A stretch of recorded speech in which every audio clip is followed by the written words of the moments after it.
What's popping, everybody? Welcome back to the channel Il Toro Analysis. I am your host Il Toro. Anyways, guys, I know it's been a long time no speak type of situation, but I am somewhat back, and I guess the best apology is through improved actions, because at the end of the day, only consistency will help me reach my ultimate goal of trying to grow this channel and trying to really actually grow with the channel as well, because this is something I really love. Football, football just makes everything make sense in my life, and I'm exposed to it on a daily basis, on a weekly basis, on a yearly basis, and getting to talk about it on this platform is something that has really, it's always appealed to me. It's always appealed to me, and I really find it defeats me that I haven't really posted anything in a year where there's been so much football happening. With today's video, I just want to break the ice for the new season. I know we're, I think, 2 weeks into the new season, so with this video I just want to, technically it has nothing to do with this new season. It's just about, like I said, breaking the ice. So what I want to do is name an XI, a starting 11. And this is naming a starting 11 with a twist. Okay, so I was introduced to this game by a friend of mine from Riz, right? And what happens is that it's naming a starting 11 with a twist, like I said. Okay, you'll start off with your goalkeeper, and then the last letter of your goalkeeper's surname is going to be the first letter of your next player's name. So for example, if my goalkeeper is Gianluigi Donnarumma, my right back's name is going to be Ashraf Hakimi. And then the player after that, his name would have to start with an I, because, Ashraf Hakimi. And then you'd probably say something like Inigo Martinez, something like that. I know it's a bit of a mouthful, but once we get started, you'll see how it makes sense and it all comes together, like a zip. Anyways, yeah, let's get started. Okay, so since I'm naming a starting XI, I might as well also name a formation, right? So my formation is a 3-5-2, and you'll see why I use a 3-5-2. I mean, I feel like it just makes sense in this instance. My goalkeeper is Manuel Neuer, for obvious reasons. He is arguably the best goalkeeper this planet has ever seen, and I mean in history. Of course there are a whole lot of goalkeepers that have reached world-class levels, but I don't think anybody has done it to the extent that Manuel Neuer has. And then the player after Manuel Neuer, so obviously I said I'm using a 3-5-2, right? So the next player is Rio Ferdinand. Rio Ferdinand, in his prime, in his day, was, unplayable. A rock in the back, an absolute, solid block, a solid foundation in the back, and I don't think I would regret putting him as a part of my back three. Next up, after Rio Ferdinand, I would have to go with Diego Godin for obvious reasons. He is a leader in the back. He is an absolutely, traditional, rugged center back, and I wouldn't have it any other way than to have him at the heart of my defense. So yeah, definitely, Diego Godin. Next to Diego Godin, on the left, I would have Nemanja Vidic. Nemanja Vidic is also one very rugged traditional center back, and he was also good with the ball at his feet, just like how Rio Ferdinand was good with the ball at his feet. And again, I wouldn't have it any other way. I think this is an immovable back three, you know what I mean? Okay, so after my back line, now I have my central midfield, and with my central midfield, I decided to go Clarence Seedorf playing alongside Frank Lampard. So with this, I took the approach that Guardiola took when he, decided to put Gundogan alongside Rodri. Rodri as the traditional defensive midfielder, and then Gundogan as the cover. That was the time when we didn't have a recognized centre-back partnership, because that's the time, Otamendi was about to leave the club and things like that. We just were conceding a lot of goals. We hadn't won many games at the beginning of the season.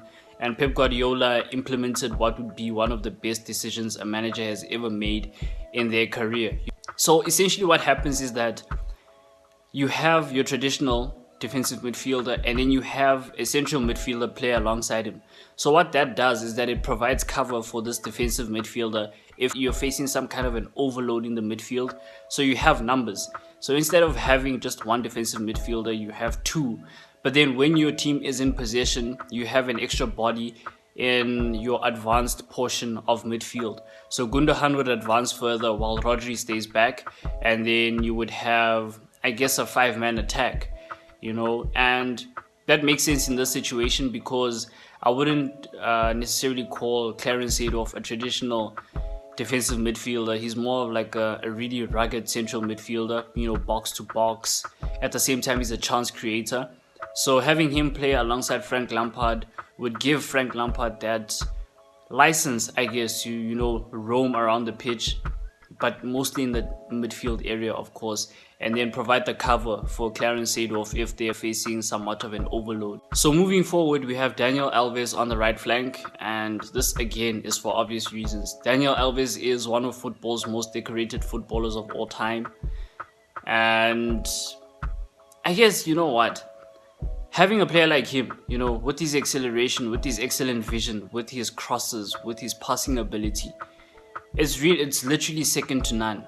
The only other right back or right wing back or right flank player that I would say even comes close to Daniel Alves would be maybe Achraf Hakimi.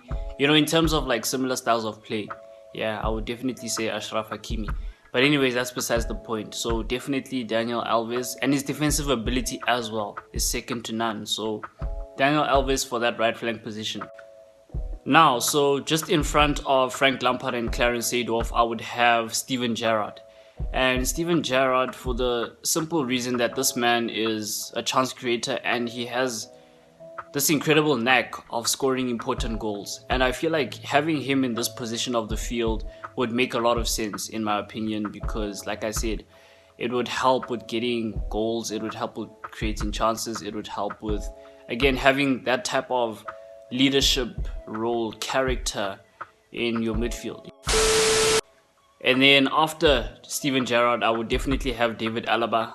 David Alaba is one of the best left backs in the history of football again, so I don't see any reason why I wouldn't have him in the team. And he's also versatile.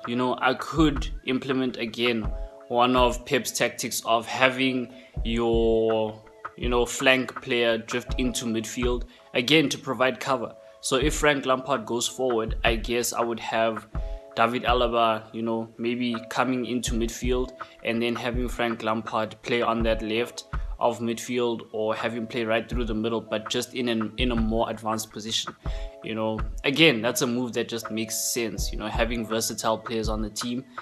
And then with my two center forwards, I wouldn't necessarily call them out and out nines, but they score goals, they get the job done, so why not?